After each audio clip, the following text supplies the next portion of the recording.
Hi, folks. You are watching and listening to a very special edition of Open Bar. I'm Mike Morales here in Southern California. That gentleman out there is, Michael Moretti with Don Cosme and Tequila. yeah, Don Cosme Tequila and Maverick Imports, which imports Don Cosme.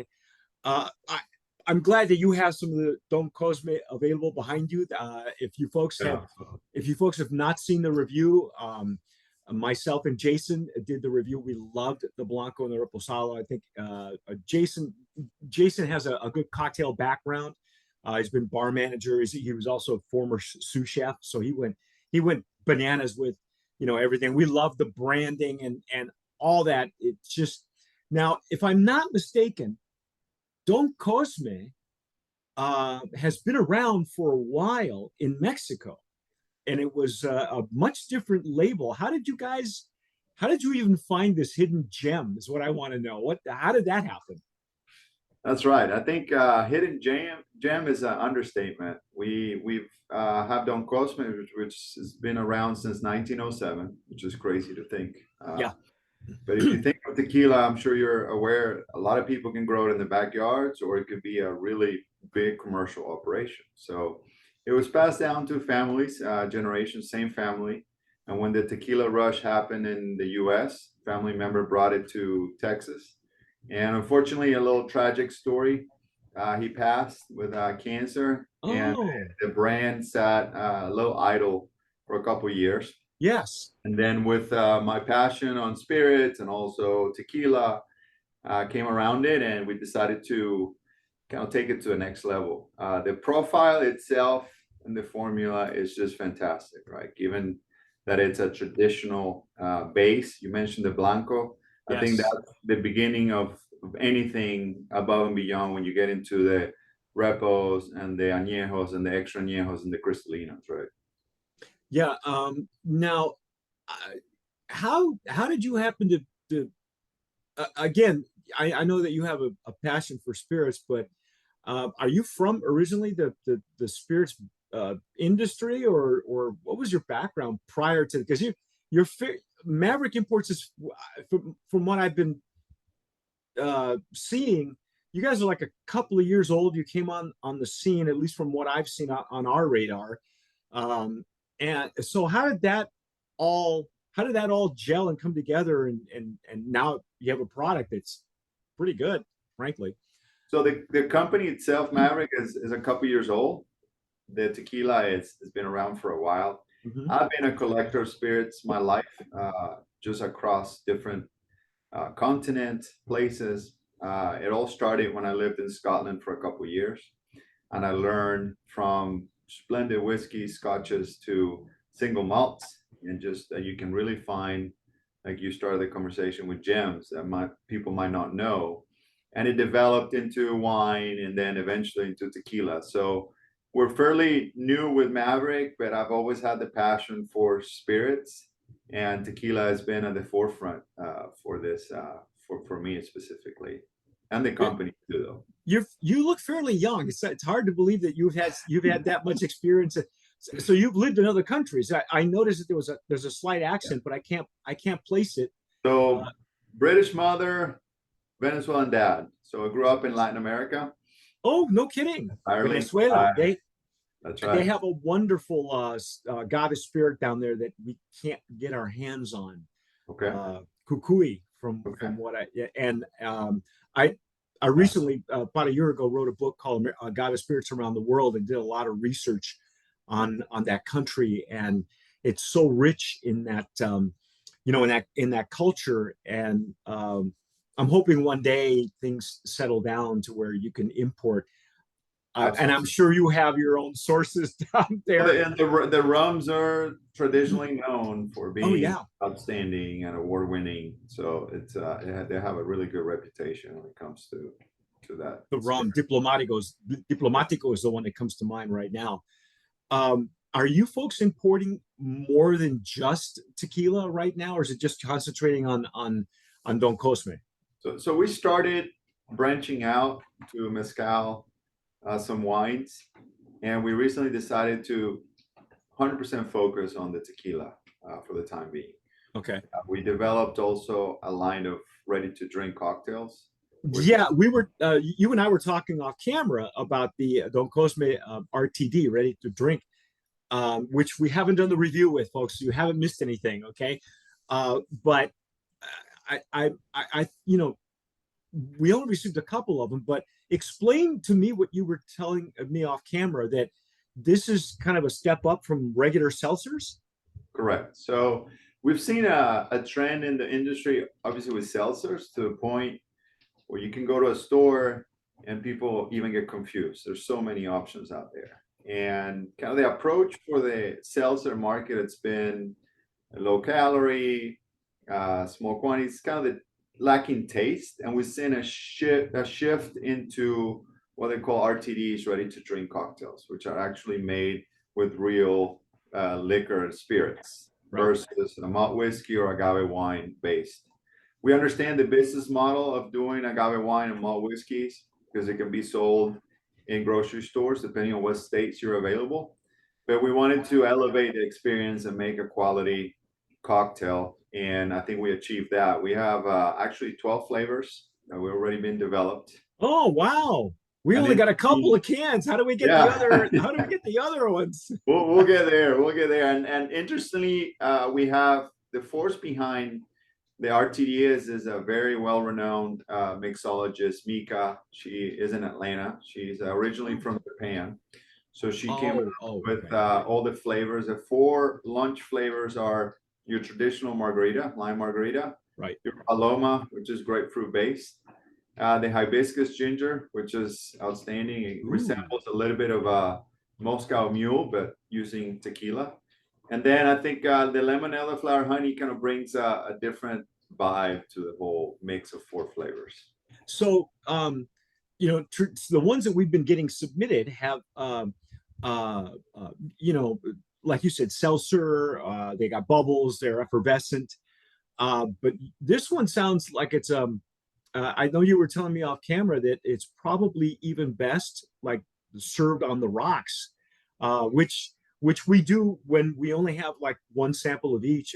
Our process is we drink it, at room temperature first, then we take the sample and just drop ice in it and Right. stir it up, and drink it chilled. Because again, we like to know what the recipe is like at room temp versus chilled, um, simply because right now in the middle of a heat wave. So, you're not going to drink it all at once. You're going to let it sit out for a little while. And Right. and you want to make sure that recipe really doesn't lose a whole lot in the translation, from Right. cold to warm.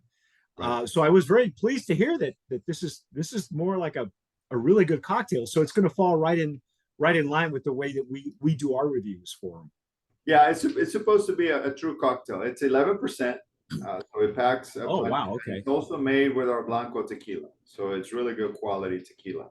Are all the When you recipes? think when you think of a margarita, you think of obviously they ask you frozen or on the rocks. So I think the element of the ice just being cold, it's important for us for the drink. And all these recipes that she's developing for you, they're all tequila based, correct? All tequila base. Wow, wow. If they start with that Blanco, I'm telling you, man, I can't wait to taste some of these other Yeah. ones. Yes, it has How did you? slight carbonation. We use sparkling water in the Okay. process, but it's not overpowering. And the natural juices is an important element. We wanted to stay away from artificial flavors. Seltzers are focused on low calorie, using in exchange a lot of artificial flavors to give it taste. We wanted to focus on quality natural juices, which kind of threw a little wrench into the whole operation because we had to pasteurize the cans to make sure that it had Oh, longevity and a shelf life that we wanted to achieve. Which, if you think about it, it could sit for a year and it has no expiration date for the entire year, which is a good thing. yeah, no kidding. Not that ready to drink cocktails sit around very long. Not like Exactly. tequila bottles. Exactly. Like you're a collector, so I'm sure you know about this, pulling out the CO2, wrapping it, and keeping it, in storage someplace at a little cooler than room temperature. Um, how did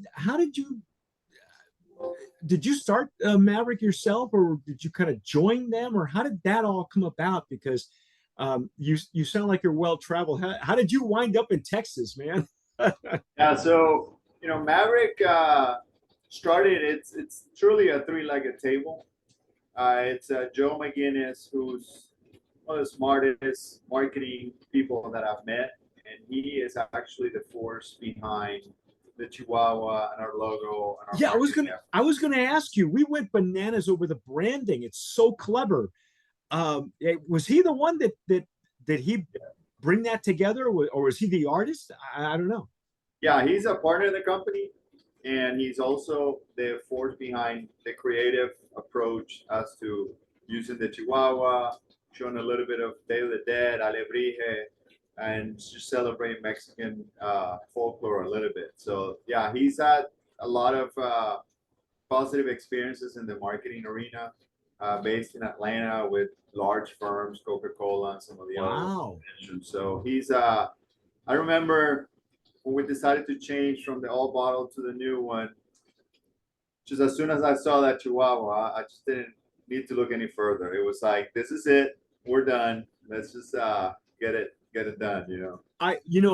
If you folks, if you watch the review on Don Cosme, Jason myself went nuts over the branding, because if you look at the Chihuahua, the last time, and I made this comparison, the last time that I saw a logo that's part of a tequila that had symbolism to it, was Suerte Tequila. They had some really fun stuff on the rabbit, and everything inside this rabbit was symbolic of something, that meant part of the rabbit, lore and legend, la leyenda de Mayagüez, de los 400 conejos, 400 rabbits. And so and lucky, of course, being lucky. And so when I saw the symbolism within the Chihuahua, I'm looking at the ears, look at that, those are agave pinas, look at that.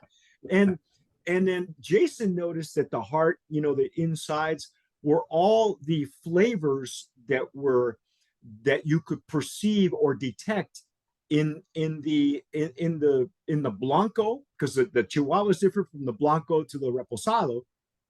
And and I thought that was so clever the way he did that.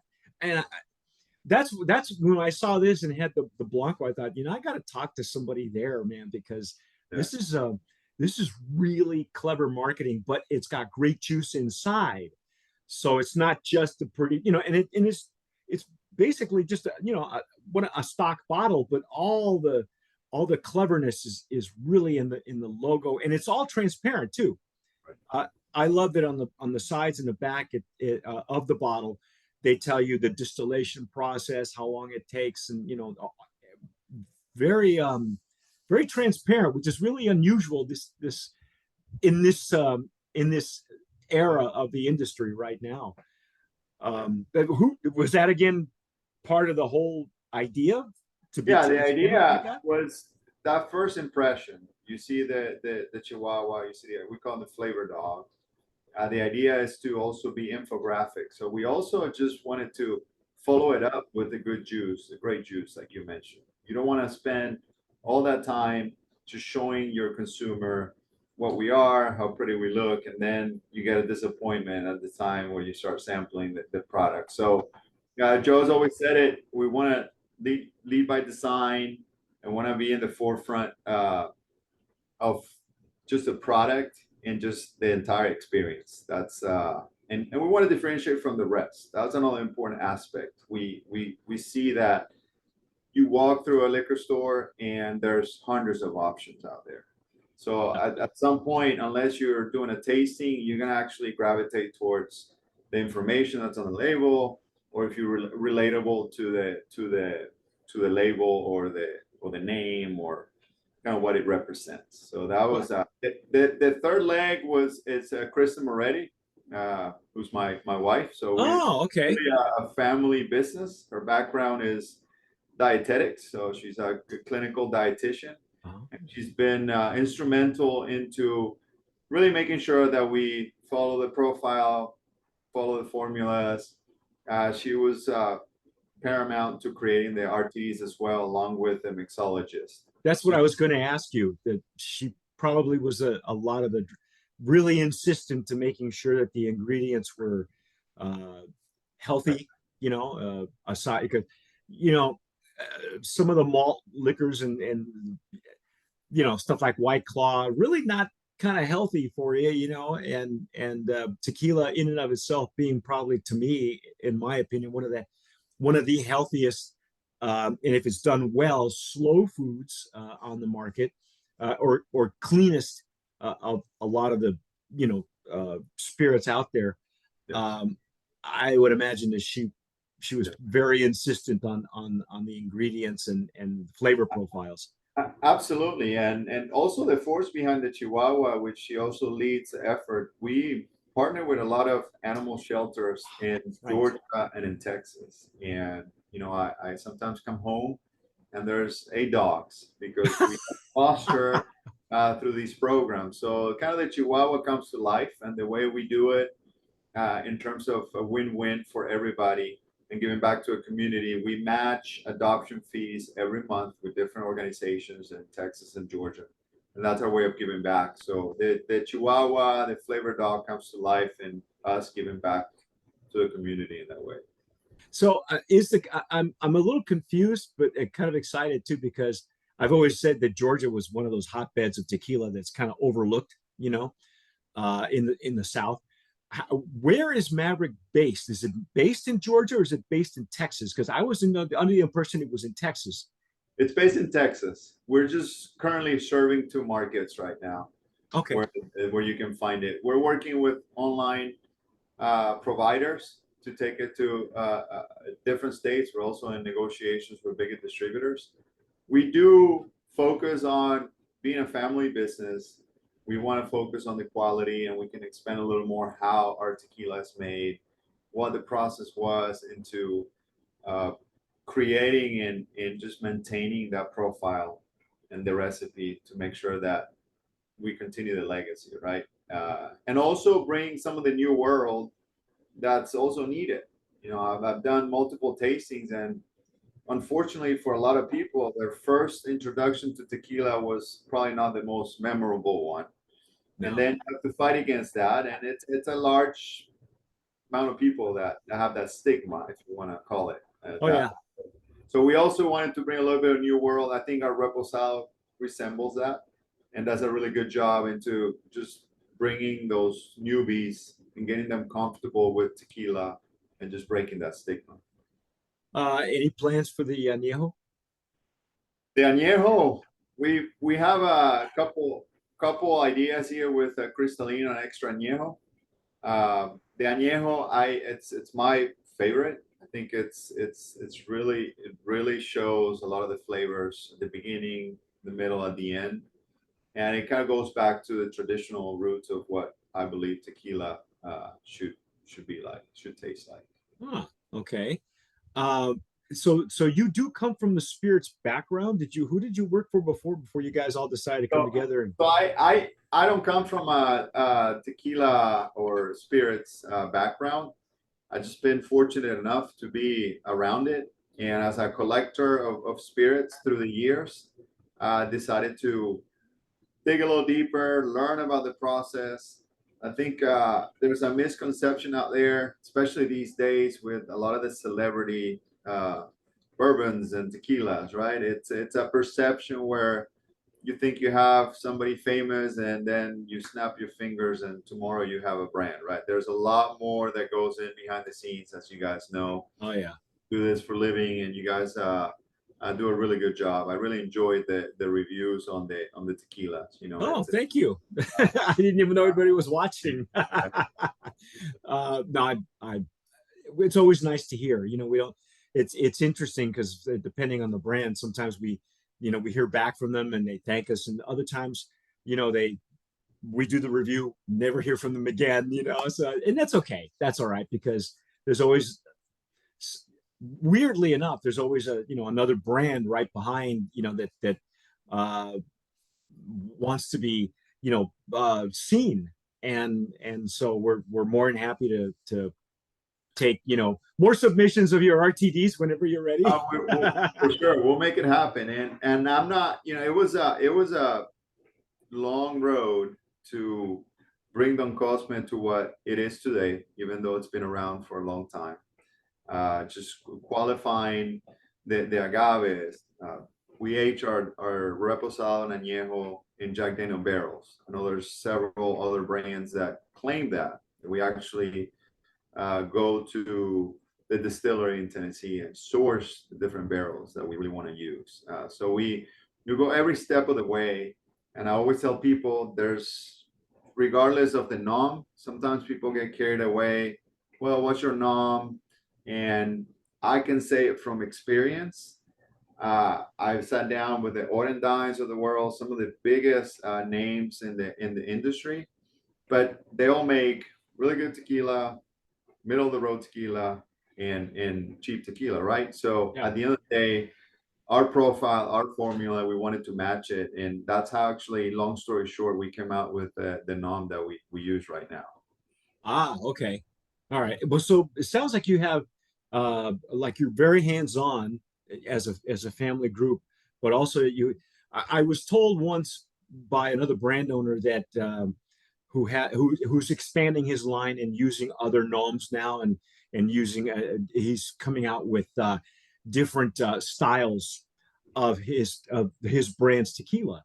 But the core line was made is still being made at a maquiladora, and he did say that sometimes you don't have the control that you want to have when the maquiladora is as large as the one that he chose. And he was fairly new to the industry. He's one of those guys who's been very lucky who learned. It's kind of like what is it? Pay as you go. Learn as you go along, and he really expanded the line in a much better direction. So the core line is where it is right now, but everything else is coming around. But I thought it was interesting that he said that sometimes you don't have the control Right. in a maquiladora of your brand that you would like to have. Yeah. So to see I've you heard guys, that. It's a valid point. There's, like I mentioned, there's a lot of brands out there, so yeah, it's certainly a factor. I think what helped us right off the bat was the fact that we have this formula profile for our tequila. It's been around so long and it's so distinctive. I'm glad that you guys like the Blanco because that's the yeah, beginning of the beginning. After you have a good base, you can work your way around and be as creative as you want. So just having that formula was key for the maquiladoras to really step in and dig into it and just collaborate with us. And just given that it's been around for so long, they like that aspect of it too. so how is there still members of the Don Cosme family that are involved with the brand with you? There's members of the Don Cosme family that in and out collaborate with us. When we decided to acquire the brand and do the rebranding, the company was in financial dire, unfortunately. So Right. we had to make some business decisions to make sure that we could bring it to the standards that any spirit should have, and just make sure that we run a good operation. We're still family owned. We're still staying in touch and communicate with previous family members, and we're supportive in both ways. They are to us, and we are to them. And I think that's kind of the definition of family owned business, especially for this spirit for Don Well, Cosme. yeah, especially since it still carries the Don Cosme's name, Right. because and that's the thing, the original bottles. If those of you who are nerds like us, you can Google Don Cosme and you'll still see a lot of the older label of the bottle, and it had the gentleman's profile on it, and he was a real guy, uh, and I guess and it's been a while since I even checked myself, but I'm sure that there's a story of Don Cosme on some of that bottle. You could find historical pictures. Just Google it, you'll find it. Um, but it's interesting now that when you see Don Cosme, it's a it's a dog, and so it's like what a great name for a dog, when you think about it. Be a great pet. Um, Right. so there's the three of you, and you're based in, did you say Houston? You're based in Houston? Yeah, we're based Okay. just north of Houston. It's Spring, the Woodlands Oh yeah, area. Spring. Yeah, yeah. I've been through Houston a couple of times Yeah. on our travels. Well, I used to live in San Antonio up until 2020, Okay. when for some stupid reason I decided to move back to Southern California, right in the middle of the pandemic. So, and that's what I was going to ask you too.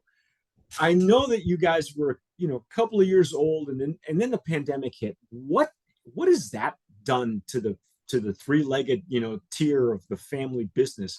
That must have been that must have been a punch in the gut, man.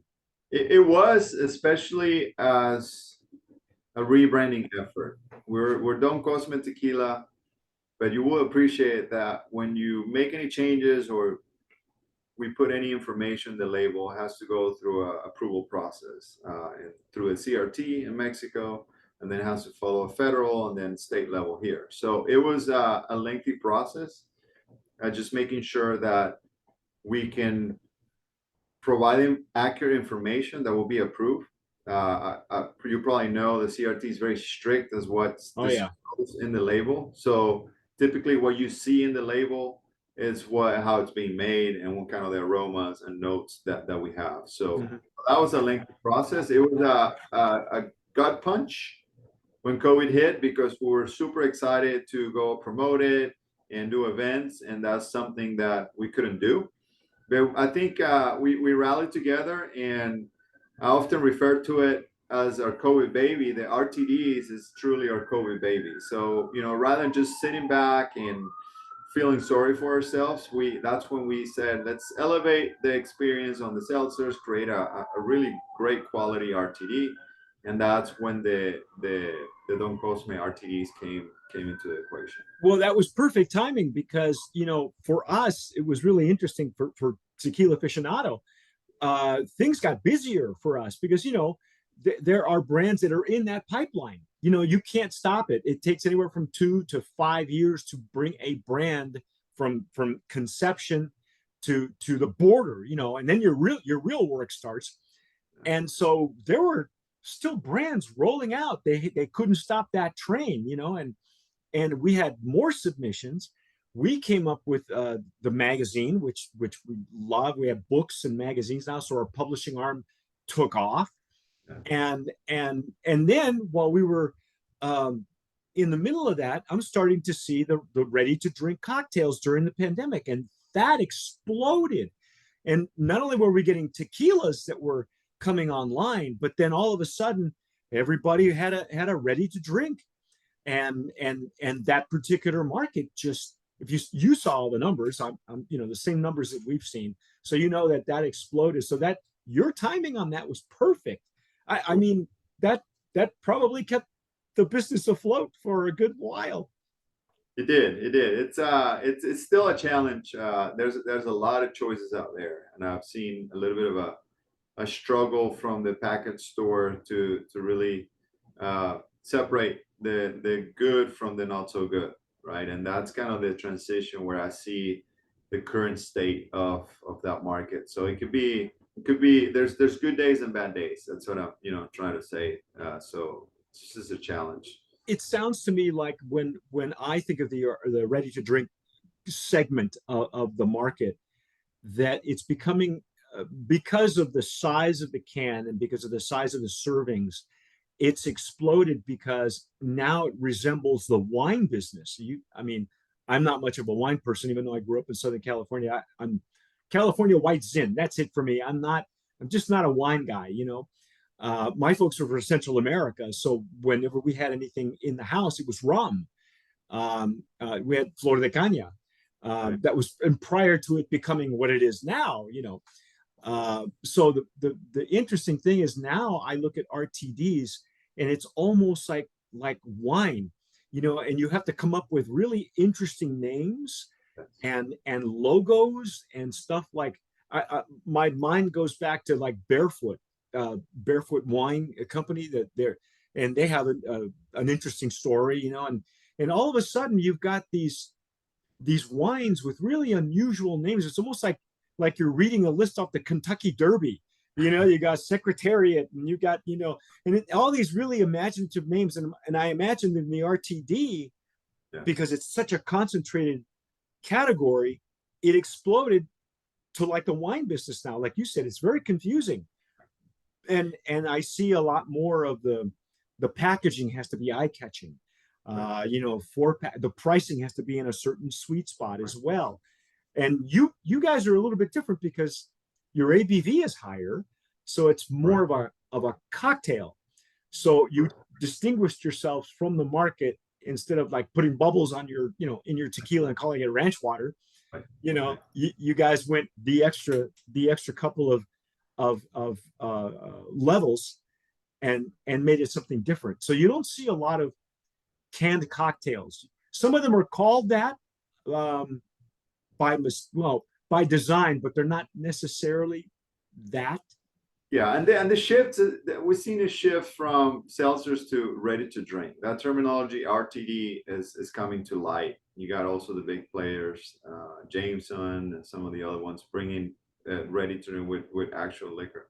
What also validates us is the fact that we have our Blanco, Reposado, and Añejo. So it brings validation into our RTD market because we are specializing in tequila, and RTD is tequila based. So it actually brings validation when the customer is looking for something right out there. So it's helped us. Yeah, well, that dog is that's a lucky dog, man, because that is really impressive. And I wasn't thinking I should have. I have the two RTDs. I could have brought them with me and shown them to you. I got a. Yeah, show it. Yeah, show. For This those is of you who have not seen this, check this out. Look at this. so, How would you like to have that? Oh, elderflower honey. Oh yes, my God, look this is at that. yeah. And So see, this is the go neat ahead. part about the logo is that every flavor, that dog will look different. It's the same dog, but the ingredients, the theme of the dog changes with every recipe. So I thought that's just clever. It's an ever changing logo. Look at that. See, that's the one we have. Paloma. Yeah, yeah. Then we have the margarita.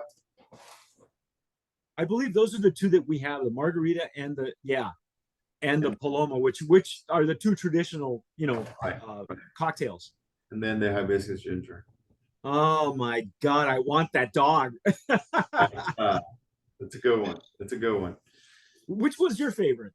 Because I mean, if you're a spirits guy, but and that's the other thing I was going to ask you. You being the spirits, you know, oriented, what do you think of this market? I mean, other than the fact that it's helping, the business, but what do you have a favorite? Have they convinced you yet? I'm not sure. I'm gonna, Yeah, I personally like the Paloma.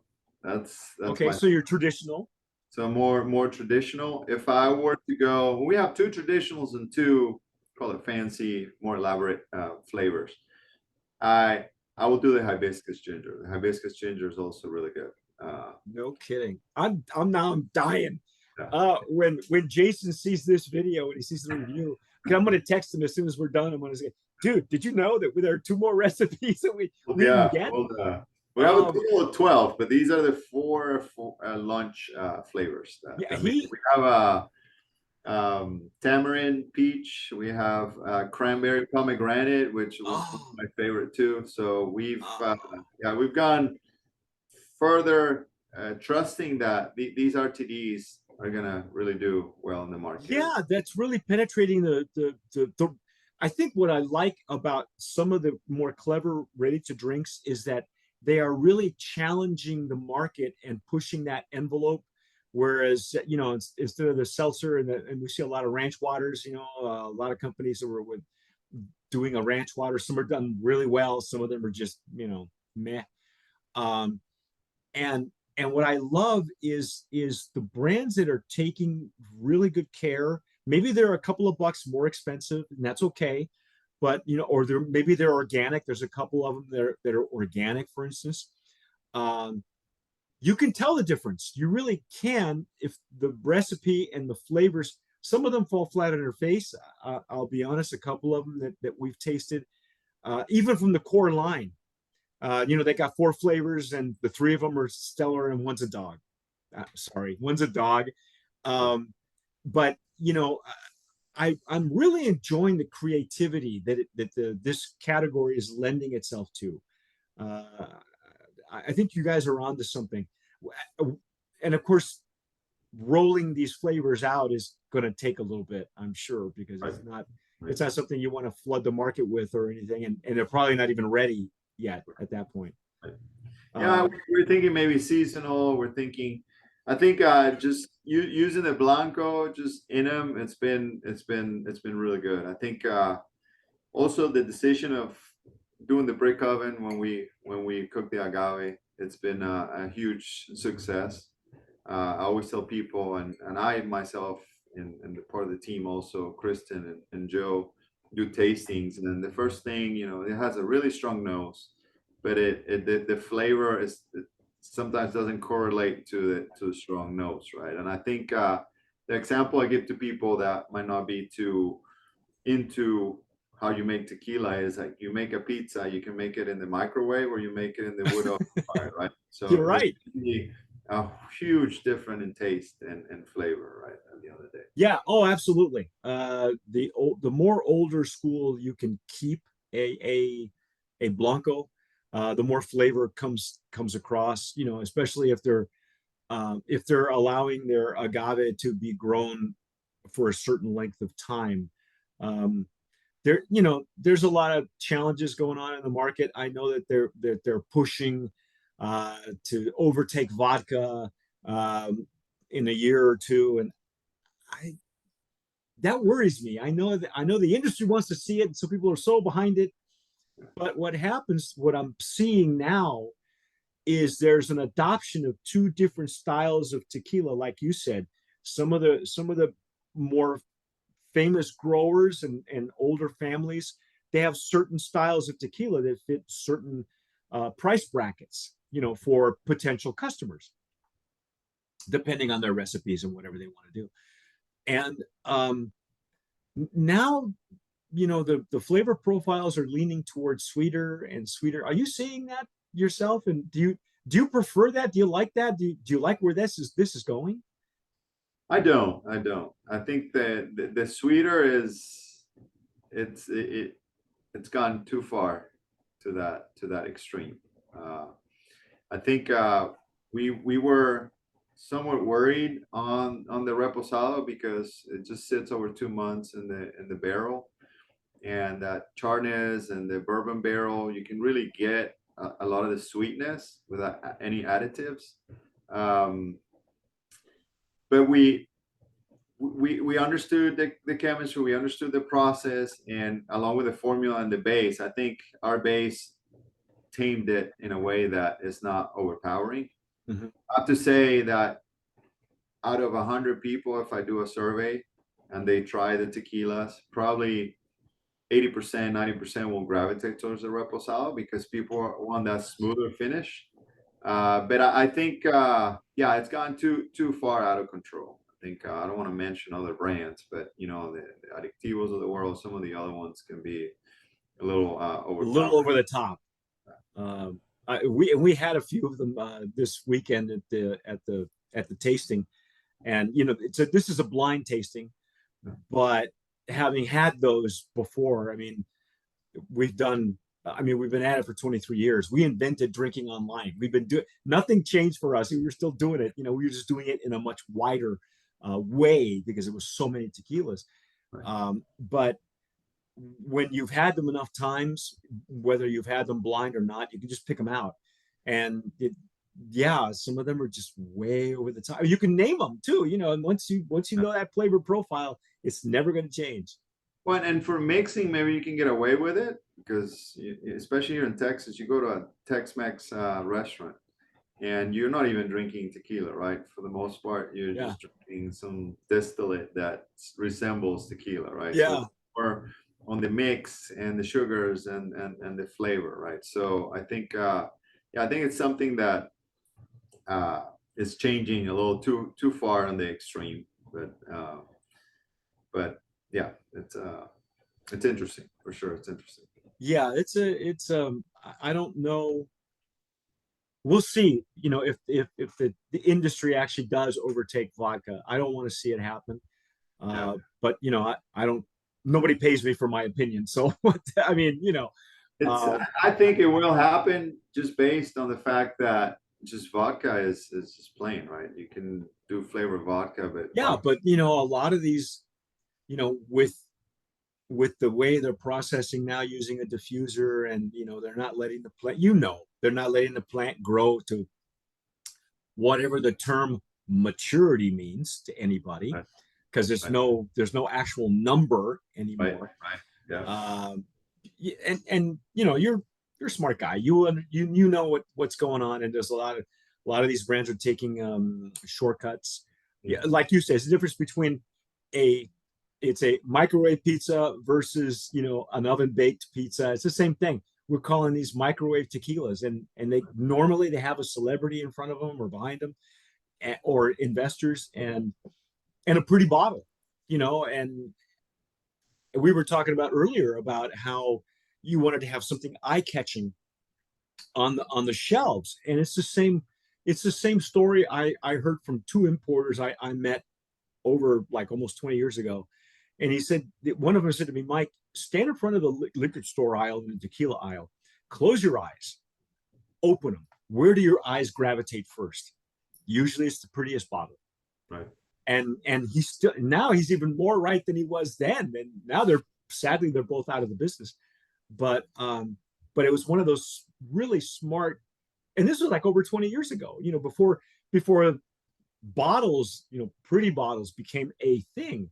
So uh and now, with, like I said, with the RTD, and that's why I love the way you guys work the dog, because it changes every time. Every recipe, that dog is not the same dog. It's the same outline of the dog, but the colors and the color scheme all always changes, and I like that. I'm It's probably the cleverest and most cost effective way of competing with what has now grown into like a wine thing. Yeah. I can walk into Wally's Wine in LA now that I'm in this area, and I'll just look at this and go, I got no idea. I don't know. I gotta ask an expert. I'm sure one of these days there's going to be like a ready to drink, sommelier who's gonna help you Probably. make your Yeah. own decisions, because there's so many of them, and it doesn't seem like it's going to stop. Although the last numbers I saw were it's kind of tapering off, but I don't see it stopping. I think there's going to continue to push that envelope because of the creativity. You Right. know, the for me the microwave tequilas have kind of killed the creativity. Mhm. You're expecting one cookie cutter flavor profile, and that's what we're giving the public. Yeah. So the public, I think the public is smarter than that, don't you? Absolutely. Absolutely. I mean, they're going to want, even though you say the Blanco has a flavor profile that some people aren't really used to yet, and Right. so they'll gravitate to the Repo. But you've got to taste them on the Blanco first, because they got to know what Exactly. they're getting into, Exactly. and the versatility of the Blanco when they taste the Repo and go, wow, that's different. Yeah, no, and people know these days. And I think also with our Reposado and Añejo, different profiles. I always try to like give examples to people. Like if you're gonna be a bourbon drinker, you like that type of profile. Your Reposado is gonna be your go-to. If you like more like a Scotch, something a little drier, then your Añejo is gonna be your go-to. But we made those distinct of each other because we learned that it's kind of funny that a lot of people think they're all experts, right? So it's hard to contend because they're trying your product. So you have to listen and just and then the fact of the matter is that people have different palates too. And that's Oh kind of the yeah. nature of our RTDs too. We have four different flavors and they appeal to four different type of people and palates as well. So Well, yeah, and you gotta go that route. You got to be able to capture as much of that dollar as you possibly yeah, can. that's right. Um, where where do you see you Don Cosme in now that things are beginning to level off.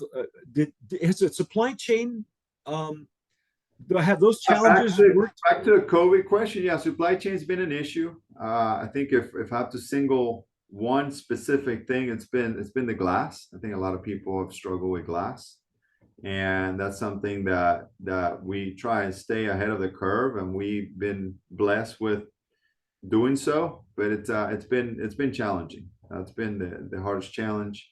Shipping, it's another challenge, and that's just worldwide. And unfortunately, that just it's a pass through to the end user at the end of the day. So it's those are kind of the two challenges right now in terms of what we see. Don Cosme, we like to develop the product and develop our customer base. So in the short term, we're going to focus in Texas and Georgia. We're working on creating an online sales platform that's going to allow us to sell in other states. Just Texas alone, since you've been here, as you can appreciate that it's a huge Oh place. yeah, San Antonio last week, and we'll go to Dallas the next week. And you mentioned these cities, and they're like top 10 cities in terms of mass yeah. and population in the US. So we've had really good reaction from the customer, and we really want to continue cultivating those relationships and just growing the brand in the states that we're in right now. I would love to go to California. I was going to say, Yeah, I I was think going to. that's a big market for us. Oh yeah, Uh, I think it'd do really really well. It's like I said again, very eye catching. The whole look and the RTDs themselves.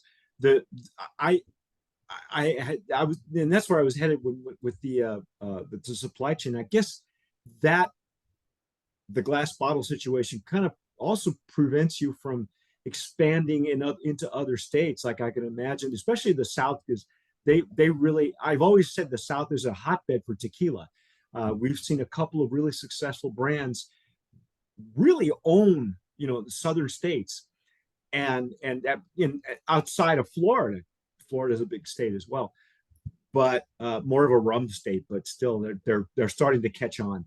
Um, I'd imagine that the supply chain situation is kind of hampered getting into other states.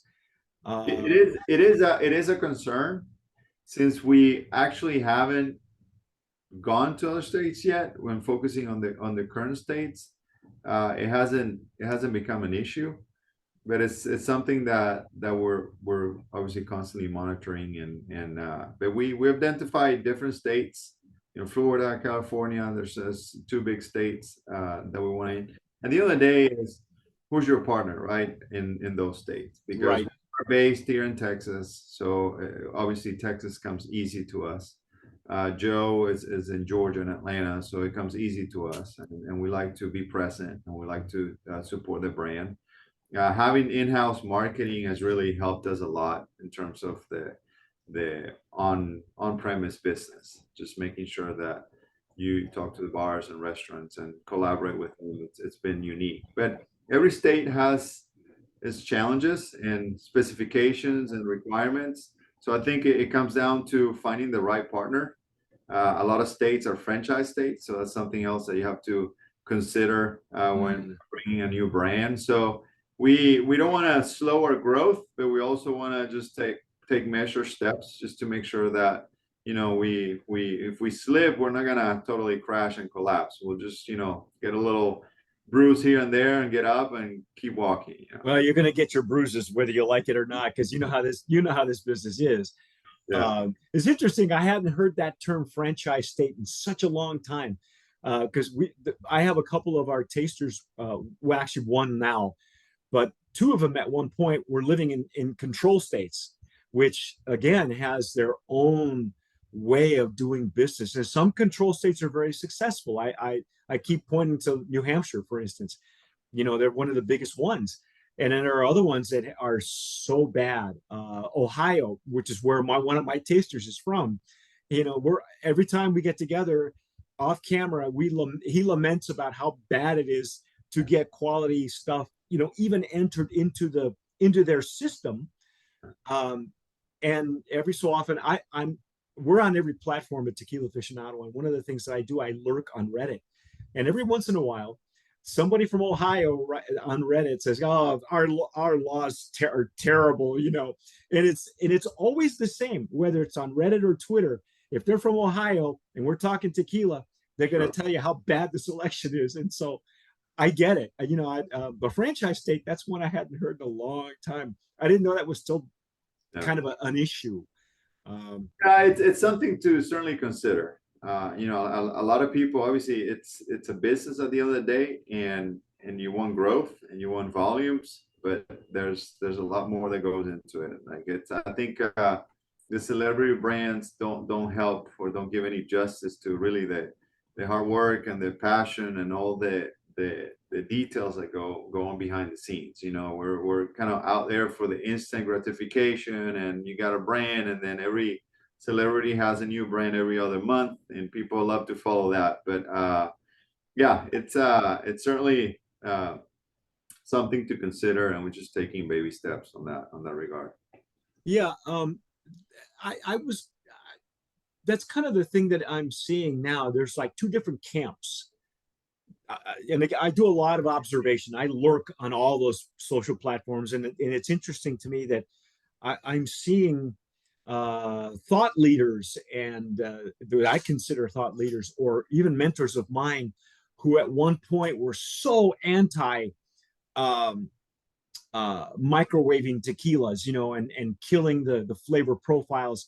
And now all of a sudden they've done a 180 and they're seeing, oh, wait, the celebrity brands. I love celebrities. Oh, I love what they're doing with the industry, and they're really pushing that envelope, and we're gonna, and how great it is because now Right. there's there's another. I guess what happens is we've adopted another style of tequila, like we've adopted the Cristalino, which is not, it's not an official expression. It hasn't been adopted officially by the CRT, but everybody's making one, right? Right. Right. So now within the industry, maybe for folks who don't understand what I'm talking about, there are two styles of tequila. There is 100% agave tequila. Okay, that's just the pina. And then there's tequila, which by and large is what we call mixto. Okay, that's 51% agave, 49% other sugars. Those are two styles. And now what I'm seeing is that people are now adopting the microwave style tequila with or without the additives, whatever, in a fancy bottle or not. And they're accepting it as another style of tequila that's geared toward the American market. And it's like, what are you doing? I'm baffled by the adoption of Yeah. that.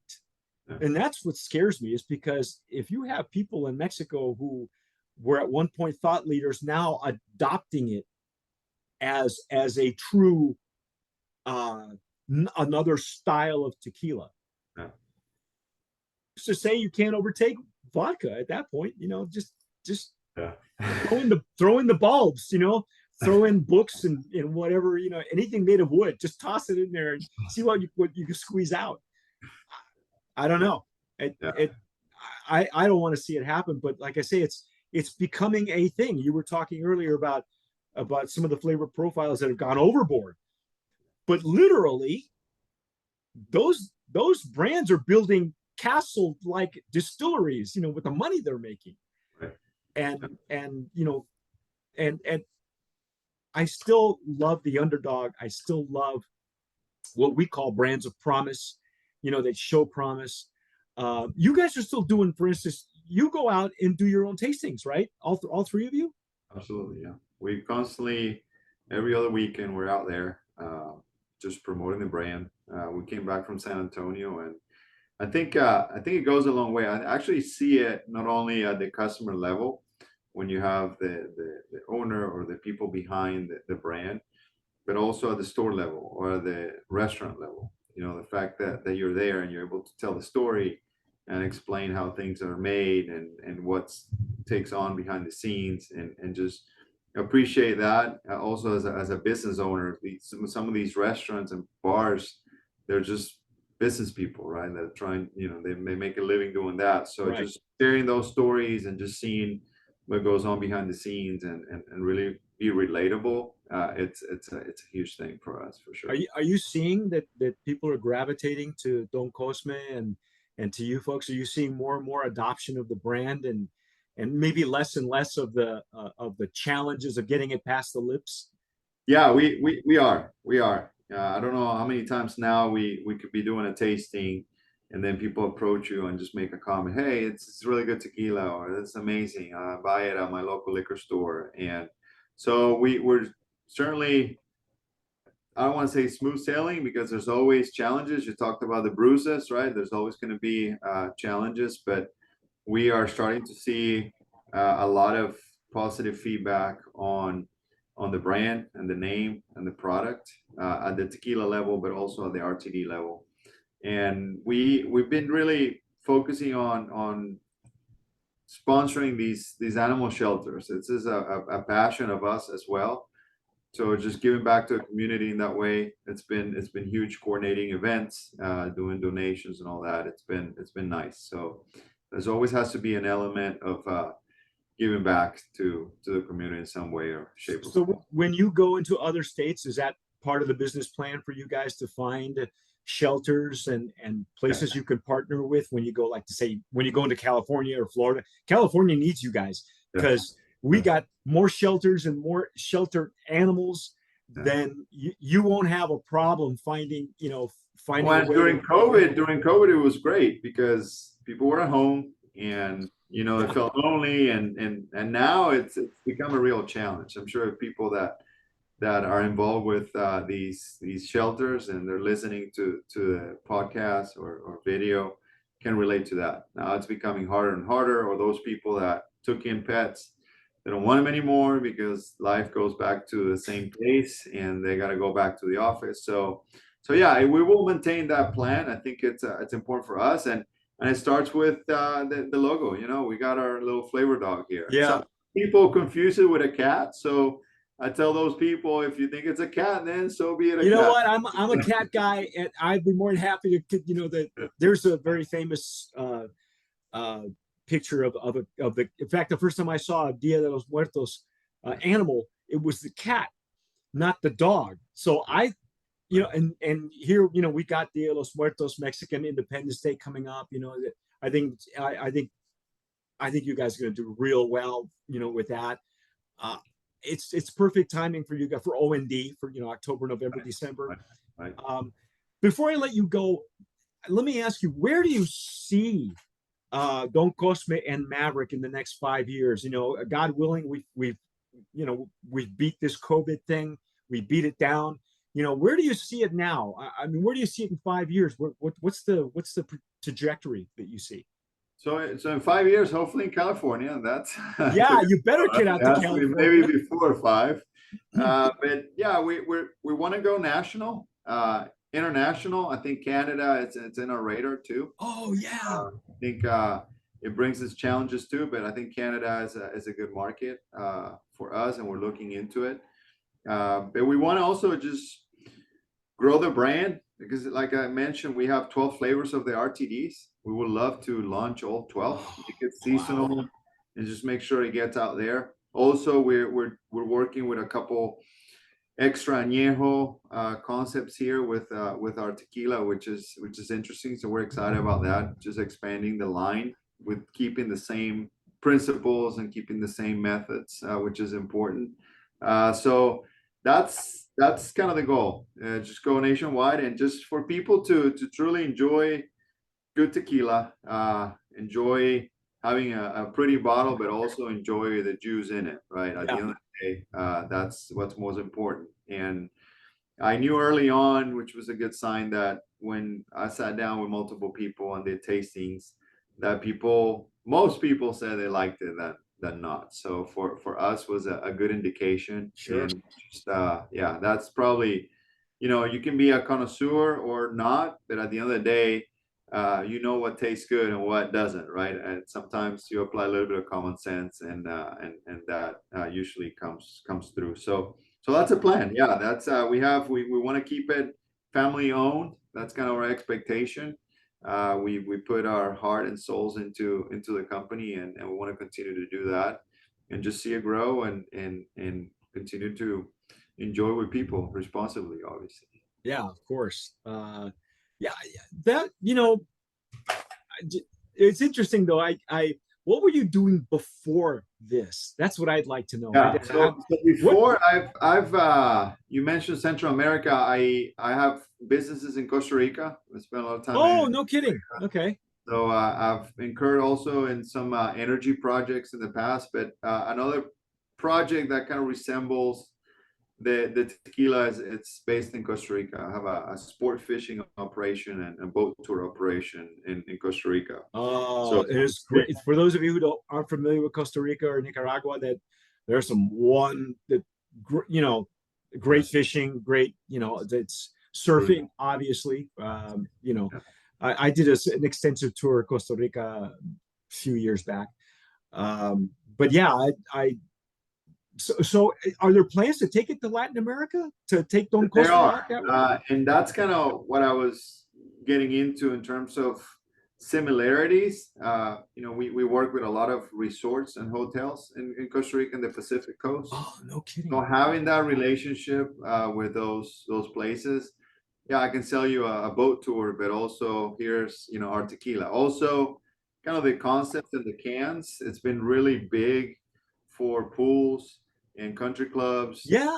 off cards, and then you throw a boat. You have cans, you got ice, and so it made sense to do it. So yeah, there's plans to do Latin America. We just have to look into the markets, the right markets. I mentioned Costa Rica, but Costa Rica is a small market. As much as I want to paint it into, it's a small country. It's 5 million people, or maybe Yeah. six. Don't quote me on it, but it has to make sense. Regulations and permitting, it's never ending, right? So that's something else that sometimes we looked into it and it just prices you out. You end up having a product that should be half on the shelf, and it's not because of taxes or some other type of tariff or. Well, that's why in international markets they're usually dominated by the bigger brands because they have the wherewithal to be able to suck up the extra, the whatever extra they need to do just to, because they're, I don't know, Brown Foreman or whatever. Yeah. So I get it. I understand it. I just wondered because there's one particular brand that came to mind in my head that I've seen them grow throughout Latin America, probably even more so than they had in the United States. Although now they're backtracking and they're coming into the like Arizona market, Southern California, and that kind of thing. And that one is, believe it or not, that was a celebrity brand. I won't even mention her right now on camera, but I love this, Michael. This No, was really cool. yeah, this is good. Yeah, I enjoy starting businesses. I do joke with my wife sometimes, and it's like every 3-4 years we start something, and then I look at my friends and they've been doing the same thing for 20, 30 years. And maybe, I don't know, I should be more constant and not like do new Well, things. that's what I was gonna. That's why I normally ask the 5 year plan Yeah, because I mean you yeah. sound like a what they call a serial entrepreneur, right? Successful businesses that you maintain. I mean, are you? This is one that we're not looking to flip. This is something that No, you it you holds a sound very special passionate about place it. in Yeah. my heart, and just with my background, even though I don't have family members or I had any exposure to the spirits business holding a position at any of the corporations, but it's always held a special place in my heart. And again, we could be talking about rum, obviously growing up in Venezuela, Flor de Yeah. Caña, also in Nicaragua. We can talk about wines. I also went to college in California, from all places, Fresno, California, but Oh, not the Fresno. place. Why Fresno? And then living in Scotland was amazing. I think Yeah, that's where I bet. the flip switch for me, and it was really enjoyable how just the different types. I'm not the peaty guy on the Scotch, but it's amazing what they can make out there. Well, they have a centuries old, Yeah, history, yeah, and technically so does tequila. It's just not it's not presented the same way as it is in Scotland. So yeah. I That's can right. imagine that must have been Yeah. something. Yeah, and I think the shortcut with the mixed one, when you were mentioning about the microwave tequila, is the true Scotch is going to be your single malt, and then your other version is going to be the blended, right? Your Johnny Yeah, Walker, the other but at ones. least But at still, least it maintains that there's still basics. yeah, there's still a character, a tradition. I mean, we could say the same thing about mixto. 51-49. Some of them are better. Some of them are 70-30. El Right. tequileño comes to mind. Right. I'd have a batanga with a tequileño any day. Because there were times in my life where I couldn't afford Right. $40 for a bottle of herradura, but I could afford $20 for a bottle of La Viuda de Romero, which was a really good mixto years ago, and it was a 70-30, or a tequileño, which you couldn't even get in the States in those days. So I'm okay with that. I'm okay with a very well made mixto. The 51-49, I could take it or leave it. I have one question for you. What's your take on the higher proof tequila? I love them. Yeah, If you're thinking about it, that's I'm in. what I'm asking. Yeah, If yeah, you're thinking about it, I'm in. And I'll tell you why. Because if it's a well done, right now I'll throw out some brands that do them very well. Okay, Tapatio 110. Okay, even as a tequila taster that I am, there are certain techniques you have to watch out for, because that tequila is not only very strong character, but it's not faint for the faint-hearted. So you can't really, it'll burn the insides of your mouth if you're not careful. Okay, so it's made for mixing. But there are other ones that are in the 90 realm. A really good one that I no longer being made, Cabeza, was made at NOM 1414. That was excellent. I think Aldarete makes one. Grandovejo is another one that they come in at higher ABVs. mhm, And if the character of the tequila is there at regular 80 proof, right, go a little higher. right, Some of them are coming in at 42 ABV, mhm. 40, 42, 46. I think it's, see, Worth that exploring. market, that segment of that market excites me, because by and large, they have to be well made or nobody's going to touch them. Right. Otherwise, it's aqua velva. It's aftershave. Yeah. And so if it's well made at 80 proof and you want to experiment, if you sound to me like you already have, No, I'm no, sure. very, yeah, we've obviously looked into it, but I do appreciate some feedback from you and your experience. So Thank yeah. you. Yeah, when you have a sample, throw it my way, because I will. There are several of them that come in at and they pick them. We had one that was so delicious. It was called Rejon, and I think it came in anywhere between 42 and 45, something like that. They're Blanco, and it's always a Blanco.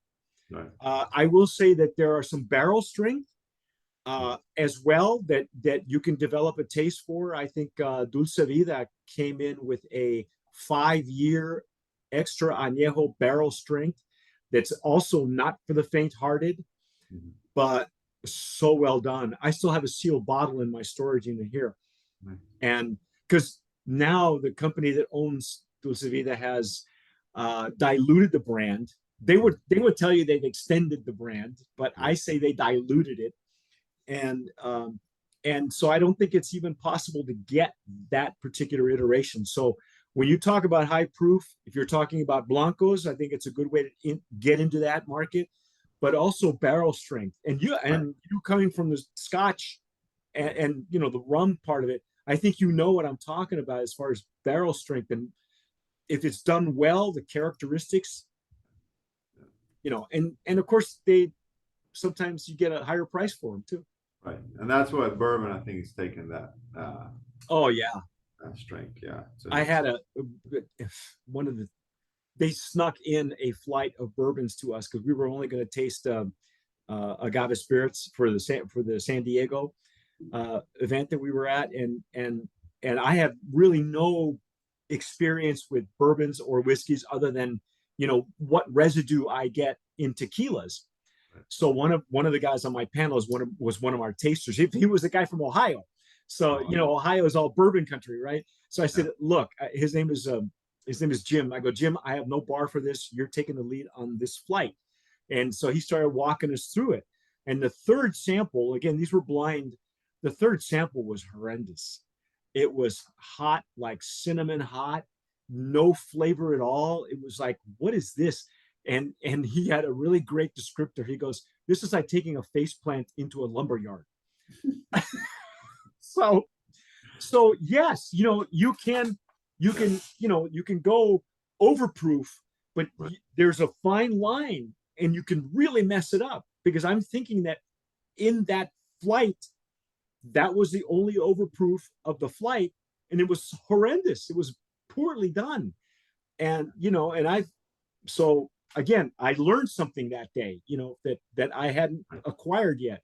So if you're thinking about it, Yeah, I'm yeah. putting my hand up right now. I'm ready for the Blanco, Good, good. and then barrel strength, and I'm sure that that's going to be later on, once you get a Right. foothold in Texas and Georgia. Yeah. So No, I enjoyed it, Mike. Thank you so much for your time, and this is oh exceeded my expectations, and I oh appreciate. good. I'm so glad to hear that. Yeah, yeah. People usually don't know what to expect with me, but that's okay, because that's how I like to roll. Thank you, Michael. You folks have been watching and listening. If you're listening on the podcast, like on Apple, iTunes, and things like that, I'm Mike Morales here in Southern California. You've been watching and listening to a very special edition of Open Bar. My guest, Michael Moretti of Don Cosme Tequila, and also Maverick Imports, based in Texas. Michael, thank you so much. This was really kind of neat, because I know I've had my eye on Don Cosme for a couple of years, and then the pandemic hit, and all these challenges, and you're still here, and and I like that, because there's obviously something going on with this company that needs to be. It's a brand of promise for us, for myself and Jason, who my taster in Arizona. Can't wait to get into the RTDs when we do Yes. that this year. Thank you so much for being with us, for taking the time. I know I've talked your ear off, but folks, that's our take on Open Bar. Again, don't forget, show the bottle one more time. Don't Cosme, and give us the website too, in case people want to see where they can get it. So it's doncosme.com, Okay, our and website. and In hopefully, Texas, we're Specs, which is right. the big chain. In Atlanta, we're pretty much across most package stores, Okay. Atlanta metropolitan area, and Well, there restaurants. you go. If you're in Atlanta, if you're watching in Texas, Houston, anybody who's a Specs customer, I do understand. I think Specs does ship. I think some of them do, not all of them, but take a look at the websites, folks. You can't miss this. Don't cost me the flavor dog. And whatever you folks do, tomar sabiamente. Thanks for watching. Thanks for listening. Don't forget to subscribe, hit the notification bell, give us a like. That helps with the algorithm. And whatever you do, sip wisely.